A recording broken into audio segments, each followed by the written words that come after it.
الحمد لله وحده والصلاة والسلام على من لا نبي بعده أما بعد أعوذ بالله من الشيطان الرجيم بسم الله الرحمن الرحيم شهر رمضان الذي أنزل فيه القرآن هدى للناس وبينات من الهدى والفرقان فمن شهد منكم الشهر فليصم ومن كان مريضا أو على سفر فعدة من أيام أخرى يريد الله بكم اليسر ولا يريد بكم العسر صدق الله العلي العظيم رب اشرح لي صدري ويسر لي أمري واحلل عقدة من لساني يفقهوا قولي آمین یا رب العالمین۔ محترم حضرات و معزز سامعین، ابھی میں نے آپ کے سامنے سورہ بقرہ دوسرے پارے کی 185 نمبر کی آیت تلاوت کی ہے، جس میں اللہ تعالیٰ نے رمضان کی فضیلت نزول قرآن کی وجہ سے بتا کر فرمایا کہ اس کی ساری فضیلت نزول قرآن کی وجہ سے ہے۔ اب چاہیے کہ جو کوئی اس ماہ مبارکہ کو پائے تو روزے رکھے، اور پھر اس میں کچھ استثنائی صورتیں رکھی گئی ہیں۔ جو مریض ہے، جو مسافر ہے، اس کے لیے اللہ تعالیٰ نے سہولت رکھی ہے کہ وہ روزوں کی گنتی بعد میں پوری کرے۔ فمن شہد منکم الشہر فلیصم ومن کان مریضا او علی سفر فعدۃ من ایام اخر یرید اللہ بکم الیسر ولا یرید بکم العسر۔ بالکل آخر میں فرمایا کہ اللہ تعالیٰ چاہتے ہیں کہ تمہارے ساتھ آسانی ہو، نہ کہ تمہارے ساتھ تنگی ہو۔ اللہ کے نبی صلی اللہ علیہ وسلم کی ایک حدیث ہے، خیر من الناس من ینفع الناس۔ مطلب یہ ہے کہ تم میں سے بہتر وہ ہے جو لوگوں کے لیے نفع بخش ہے۔ مطلب یہ ہے کہ کسی نہ کسی طریقے سے لوگوں کو اور انسانیت کو جو فائدہ پہنچانے والا انسان ہے وہی بہتر ہے۔ لیکن آج بدقسمتی سے فائدہ تو کم، نقصان زیادہ پہنچانے والے لوگ ہیں دنیا میں۔ اللہ کے نبی صلی اللہ علیہ وسلم کا تو ارشاد ہے کہ فائدہ پہنچانے والے بن جاؤ تاکہ تم اچھے بہترین لوگوں میں شامل ہو تمہارا۔ اسی سلسلے کی ایک کڑی ہے یہ، پچھلے 1.5 مہینے سے یہ احکامات و مسائل آپ کے سامنے پیش کیے جا رہے ہیں رمضان کے شروع ہونے سے پہلے سے۔ رمضان کی آمد سے متعلق روزہ اور دیگر مخصوص عبادات رمضان کی، اور رمضان میں کی جانے والی مخصوص عبادات اور خیرات و صدقات کے متعلق بڑی تفصیلی بیانات آپ کے سامنے پیش کیے گئے۔ اس سے پہلے روزے سے متعلق جو کنسیشنز، جو استثنائی صورتیں ہیں جو اللہ تعالیٰ نے ہم کو دے رکھی ہے، اس کے بارے میں آپ کے سامنے پہ بات بیان کی گئی، یہ کہہ کر کہ روزے تو سب کے لیے ہیں، تم میں سے جو رمضان کو پائے تو چاہیے کہ روزے رکھے، فمن شہد منکم الشہر فلیصم، لیکن اس میں کچھ کنسیشنز، رعایتیں، سہولتیں اللہ تعالیٰ نے دے کر رکھی ہے۔ فمن کان مریضا او علی سفر، تم میں سے جو بیمار ہیں اور جو کوئی سفر میں ہے، حالت سفر میں ہے، تو ان کے لیے اللہ تعالیٰ نے سہولت دے کر رکھی ہے۔ اس کی بھی تفصیل آپ کے سامنے آ چکی ہے۔ اب یہ ہے کہ یہ رعایت تو مل گئی ہے، اب رعایت کیا پرماننٹ مل گئی ہے ہمیشہ کے لیے؟ تو لوگوں کو یہ پتہ نہیں ہے عام طور پر۔ فدیے کی ایک بات، فدیۃ الطعام مسکین آیا اس سے پچھلی آیت میں، سورہ بقرہ کی 183 نمبر کی آیت میں، جہاں پر روزہ رکھنے کے سلسلے میں اللہ تعالیٰ نے جو ہمیں رعایت دی ہے وہ اس وجہ سے دی ہے کہ اللہ تعالیٰ مہربان ہے ہمارے اوپر، اور یہ عین فطری مذہب ہے اسلام۔ اسلام انسان پر مشقت ڈالنا نہیں چاہتا، بلکہ ہر عبادت میں آپ دیکھیے کہ جہاں پر کہیں کوئی مشقت والا معاملہ آ جاتا ہے تو اس کو وہاں پر فوراً کنسیشن اور رعایت اور نرمی اور تخفیف کر دی جاتی ہے۔ نماز کا معاملہ ہو، وضو کا معاملہ ہو، غسل کا معاملہ ہو، یا اور کوئی معاملہ ہو۔ اسی طریقے سے روزے کے معاملے میں بھی انسان کو کہیں نہ کہیں پر کوئی تکلیف کا اندیشہ جب لاحق ہو جائے تو اللہ تعالیٰ نے اس سے پہلے ہی اس کے لیے کنسیشن رکھ دیا ہے، سہولت رکھ دی ہے یہ کہہ کر کے دو صورتیں عام طور پر انسان کو تکلیف پہنچا سکتی تھی حالت روزے میں، اس کو اللہ تعالیٰ نے خود قرآن میں بیان فرما دیا۔ یہ کہہ کر کے تم میں سے جو مریض ہے، بیمار ہے، ان کے لیے اور جو حالت سفر میں ہے ان کے لیے رعایت دے دی گئی ہے۔ اب اس کے علاوہ احادیث سے بھی یہ بات ثابت ہوتی ہے، کچھ اور بھی مزید لوگ ہیں جن کو اللہ تعالیٰ نے رعایت دی ہے۔ اس میں سے عورتیں ہیں، عورتیں جو ناپاکی کی حالت میں کچھ ایام ان کے گزرتے ہیں، تو عام طور پر رمضان میں بھی وہ کچھ ایام آ جاتے ہیں، ان ایام میں روزہ رکھنا منع ہے، روزے کو اس ایام میں چھوڑ دینا چاہیے۔ لیکن پھر روزے کا بدل ہے، نماز کا بدل نہیں ہے ان عورتوں کے لیے جو ناپاکی کی حالت میں جن کی نمازیں چھوٹتی ہیں، لیکن روزے جو چھوٹیں گے وہ روزوں کا بدل کرنا پڑے گا۔ اسی طریقے سے عورتوں کے لیے کچھ اور بھی مخصوص حالات پیش آتے ہیں، جیسا کہ پریگننسی کے وقت پر اور فیڈنگ مدر، بچے کو دودھ پلا رہی ماں، اگر بچے کو دودھ پلانے کے سلسلے میں اچھی غذا نہیں لے گی تو دودھ نہیں اترے گا اور بچہ بھوکا رہ جائے گا، اس کی غذا میں فرق پڑے گا۔ اسی طریقے سے پریگننسی کے دوران بچے کا ڈیولپمنٹ ہو رہا ہے، اس دوران اگر ضرورت محسوس ہو کہ کھانا اور غذا اچھی ہونی چاہیے تو پھر روزے کو جو ہے چھوڑ دیا جا سکتا ہے، لیکن اس کا بدل بعد میں رکھنا ہوگا، کیونکہ انسانی جان کی بہت قیمت ہے اللہ تعالیٰ کے پاس۔ اسی وجہ سے تو یہ کنسیشنز اور استثنائی صورتیں اللہ تعالیٰ نے دے کر رکھی ہے ہر عبادت میں۔ آپ دیکھیے یہ عین فطری مذہب ہے، فطرت سے میل کھاتا ہوا مذہب ہے، کہیں پر آپ یہ نہیں کہہ سکتے کہ یہ غیر فطری چیز کیسے آ گئی۔ اللہ تعالیٰ جانتے ہیں کہ انسان کو تکلیف کہاں سے ہو سکتی ہے، وہاں پر اس کے لیے رعایت اور کنسیشن رکھ دیا گیا ہے۔ اب یہ ہے کہ فدیۃ الطعام مسکین میں غلط فہمی ہوتی ہے عام طور پر لوگوں میں، کہ لوگ یہ سمجھتے ہیں کہ چلو ٹھیک ہے کنسیشن تو مل گیا، اب ہم روزہ نہیں رکھے، وہ چاہے بیماری کی صورت تھی ہوں گی یا چاہے سفر کی صورت تھی ہوں گی یا عورتوں کے جو مخصوص حالات کی کوئی ایک صورت تھی ہوں گی، تو اس کے بعد اس کا روزہ رکھنا ہے۔ لیکن فدیۃ الطعام مسکین، فدیہ دے دو اور کھانا کھلا دو ایک مسکین اور محتاج کو، یہ جو حکم دیا گیا ہے اس حکم سے غلط فہمی کا شکار ہو جاتے ہیں لوگ، اور یہ تصور ان کے اندر پایا جاتا ہے کہ روزے کا بدل فدیہ، روزے کا بدل فدیہ نہیں ہے، یہ سمجھ لیجئے اچھی طریقے سے۔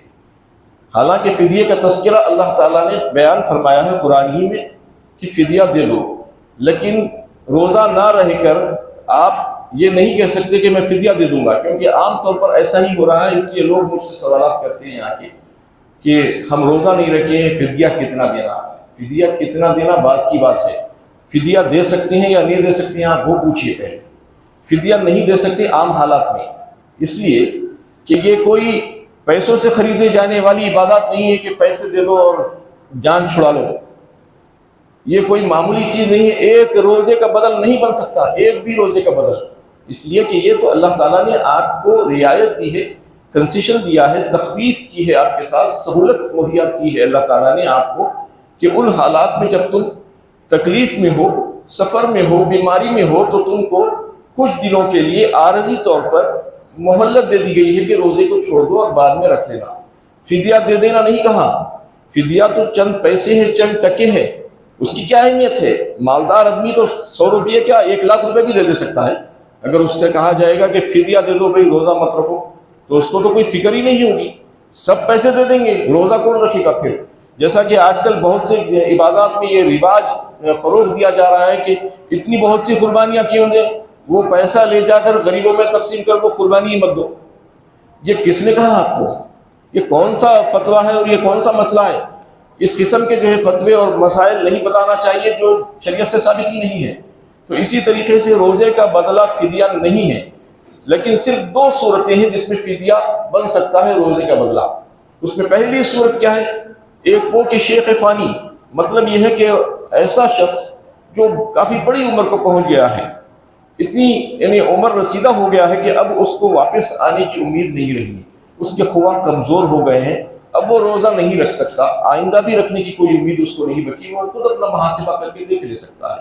تو ایسا انسان جو شیخ فانی ہے، جو بڑی عمر کو پہنچ چکا ہے اور جو انتہائی کمزور اور نحیف ہو گیا ہے، تو پھر اب اس کے لیے فدیہ ہے اس میں۔ دوسری صورت یہ ہے کہ کوئی ایسا بیمار جس کو ایسی بیماری لاحق ہو گئی ہے کہ وہ بیماری سے واپس نہیں آ سکتا۔ ایسے کئی بیماریاں ہیں جس میں انسان کو اب یہ پتہ چل جاتا ہے کہ اب یہ بیماری میرے ساتھ ہی جائے گی، اب یہ بیماری ختم ہونے والی نہیں ہے، اور یہ بیماری کے دوران میں روزہ نہیں رکھ سکتا، اگر میں روزہ رکھوں گا تو میرے لیے یہ زیادہ تکلیف کا باعث ہو جائے گا اور میرے مرض میں زیادہ شدت پیدا ہو سکتی ہے۔ تو اللہ تعالیٰ نے ان کو کنسیشن دیا ہے یہاں پر، اور ان سے کہا ہے کہ تم اس کا فدیہ دے دو۔ ایک اس کا جو شیخ فانی ہے، دوسرا وہ جس کی بیماری کافی بڑھ چکی ہے اور شدید ہو گئی ہے، جس کی وجہ سے وہ روزہ آئندہ بھی رکھنے کی اس کو امید نہیں ہے، تو پھر وہ چاہیے کہ فدیہ لے۔ یہ دونوں صورتوں کے علاوہ کوئی تیسری صورت نہیں ہے۔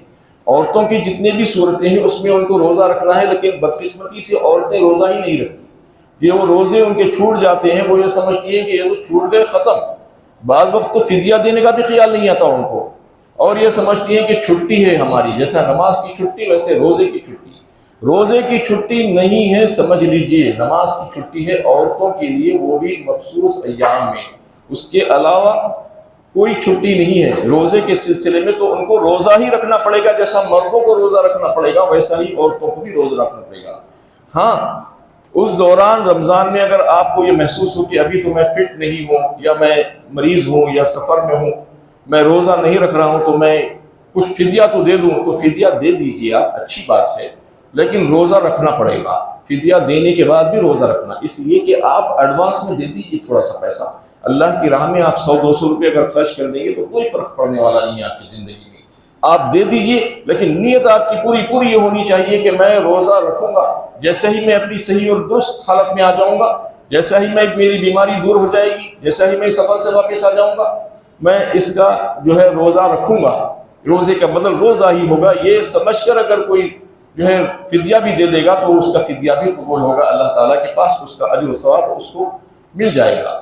تو یہ تھا فدیے کے متعلق بات، جو لوگوں میں غلط فہمی پائی جاتی ہے اس تعلق سے کہ روزے کا بدلہ فدیہ ہے، روزے کا بدلہ فدیہ نہیں ہے، وہ مخصوص لوگوں کے لیے ہے جو اللہ تعالیٰ نے، جن کے لیے نبی صلی اللہ علیہ وسلم نے خود ارشاد فرما دیا ہے۔ اس کے علاوہ جتنے بھی لوگ ہیں ان کو صرف رعایت اور کنسیشن دیے گئے ہیں، تخفیف کی گئی ہے، عارضی طور پر ان کو جو ہے مہلت دی گئی ہے کہ تم اس کو آگے بڑھا کر رکھ لے سکتی ہو، تمہارے لیے یہ سہولت ہے، کیونکہ اللہ تعالیٰ یرید اللہ بکم الیسر ولا یرید بکم العسر فرمایا، چاہتے ہیں کہ تمہارے اوپر آسانی ہو، تنگی نہ ہو، یہ اللہ تعالیٰ کا فرمان ہے اور اللہ تعالیٰ یہی چاہتے ہیں۔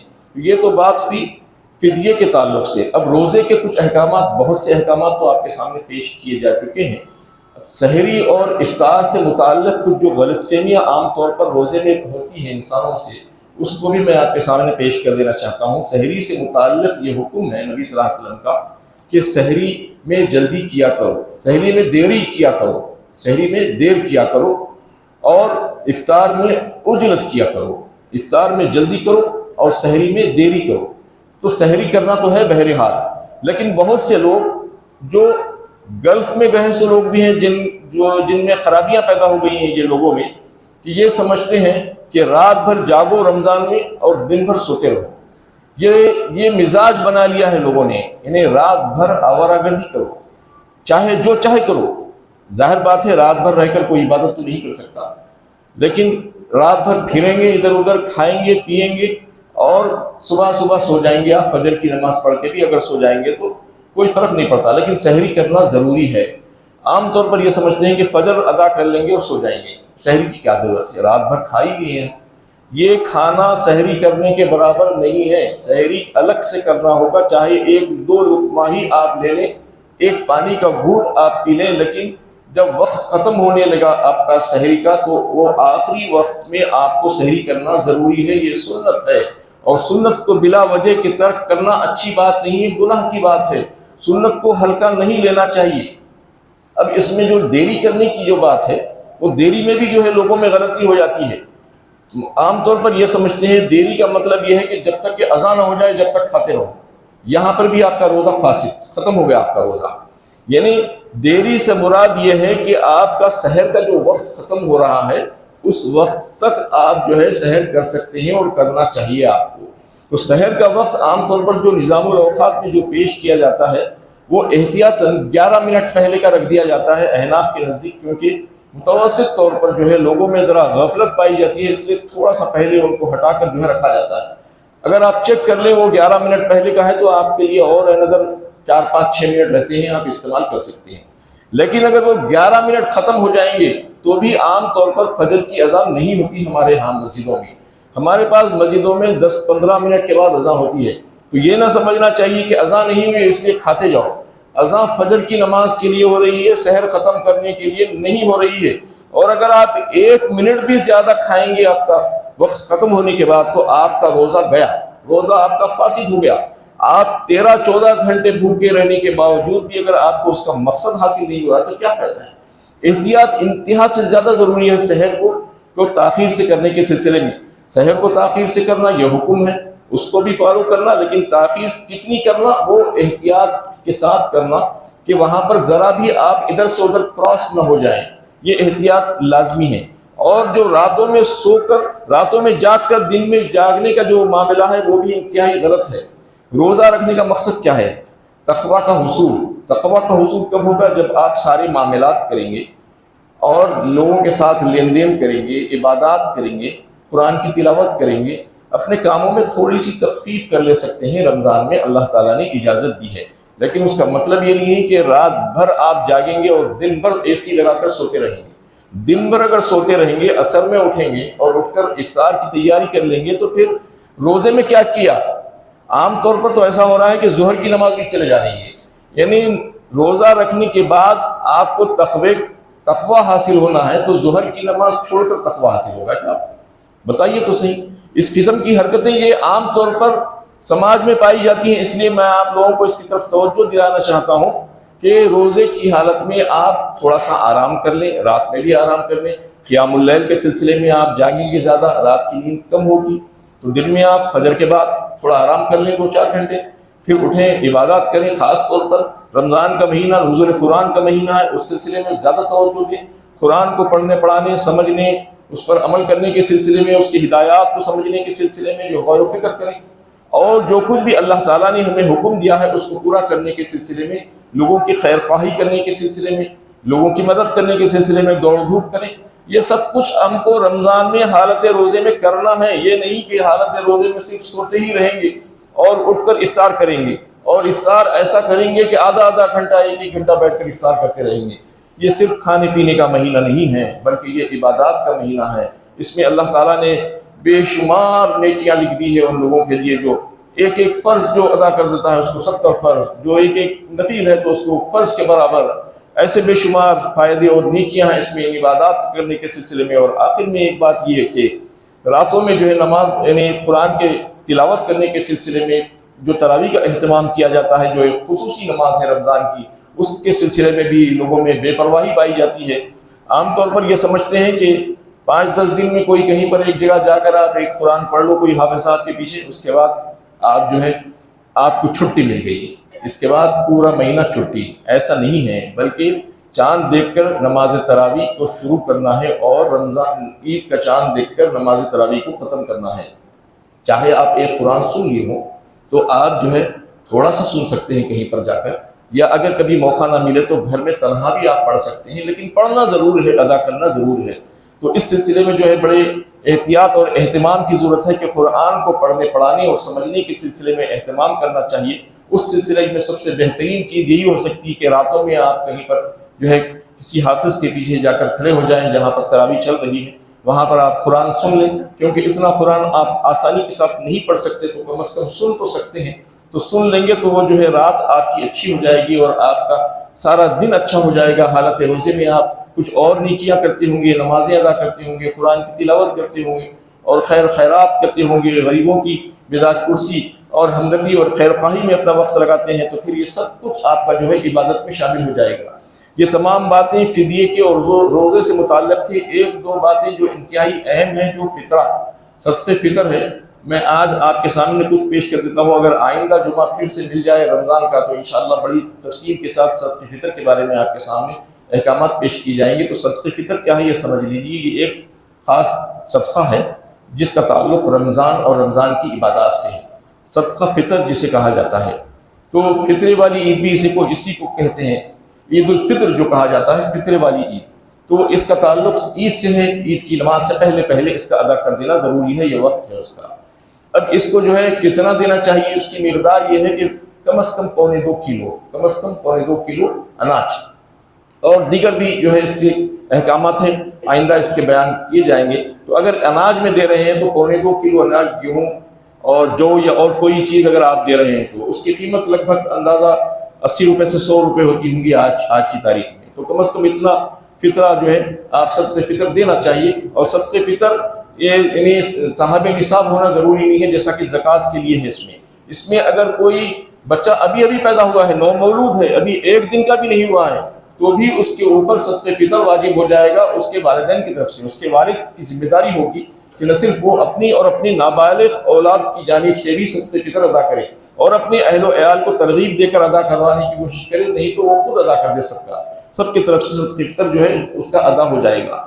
تو یہ اس کی مقدار ہے اور کون کون ادا کرنا ہے، اور اس کے لیے اس کی جو مقصد جو ہے وہ بھی ایک آپ کے سامنے بیان کر کے اپنی بات کو سمیٹ دیتا ہوں۔ صدقہ فطر کیوں رکھا گیا ہے؟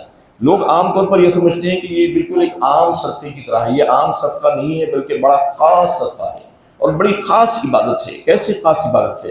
یہ سمجھ لیجیے کہ یہ صدقے کو اللہ تعالیٰ نے ہمارے ہی فائدے کے لیے رکھا ہے، کہ رمضان میں جو عبادتیں ہم جو کرتے ہیں اللہ کے حکم سے، خاص طور پر روزہ اور دیگر عبادات، اس میں جو کوتاہیاں، کمیاں اور قصور ہو جاتے ہیں ہماری طرف سے، ظاہر بات ہے بشر انسان ہونے کے ناطے بہت سی خرابیاں پیدا ہو جاتی ہیں ہمارے کاموں میں، تو ایسے ہی عبادات میں بھی جو خرابی پیدا ہو سکتی ہے۔ تو اللہ تعالیٰ چاہتے ہیں کہ وہ عبادات کا جو بندہ جو ہے بڑی محنت اور مشقت کے ساتھ روزہ رکھا ہے تو وہ خراب نہ ہونے پائے، اس کی چھوٹی موٹی خرابیوں کو دور کرنے کے سلسلے میں اللہ تعالیٰ نے یعنی اوورال ایک صدقے کا اہتمام کر دیا ہے کہ صدقہ فطر ادا کر دو تو تمہاری جتنی بھی خرابیاں اور قصور ہو گئے تھے تمہارے عبادات میں، رمضان کے خاص طور پر روزہ اور تراویح اور اعتکاف اور لیلۃ القدر اور دیگر جتنی بھی عبادات کیے جاتے ہیں اس سلسلے میں، تو اس کا ازالہ ہو جائے گا، اس کا کمپنسیٹ کر دیا جائے گا۔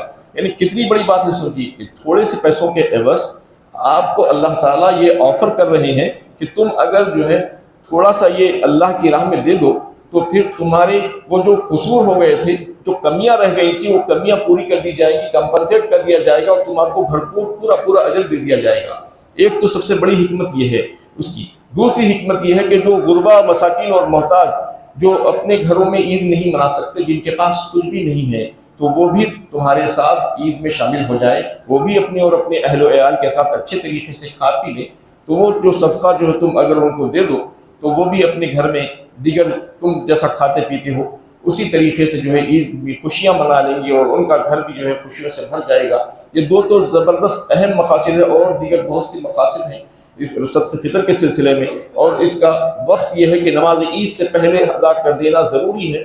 یعنی اگر ہو سکتا ہے تو 1 دن یا 2 دن پہلے ہی جو ہے اس کو ہوم ورک کرتے ہوئے، اس کا تحقیقات کرتے ہوئے کہ کون سب سے زیادہ مستحق ہے اس کو دے دینا چاہیے، کیونکہ وہ بھی اپنی تیاری کر لیں اس سے پہلے۔ یہ تمام باتیں میں آپ کے سامنے پیش کرتے ہوئے اپنی بات کو سمیٹتا ہوں۔ اللہ تعالیٰ سے دعا ہے کہ اللہ تعالیٰ ہمیں صحیح علم و عمل کی توفیق عطا فرمائے، اور جو کچھ بھی کہا گیا اور سنا گیا ہے اس پر عمل کرنا ہمارے لیے آسان فرمائے، اور ہماری عبادات کو بے حد و حساب قبول فرمائے اور اس کا بہترین اجر ہم کو عطا فرمائے، اور خاص طور پر رمضان کی جو عبادات ہم کیے ہیں اور کر رہے ہیں اس کی وجہ سے ہم سب کی بخشش اور مغفرت فرمائے۔ وآخر دعوانا ان الحمد للہ رب العالمین۔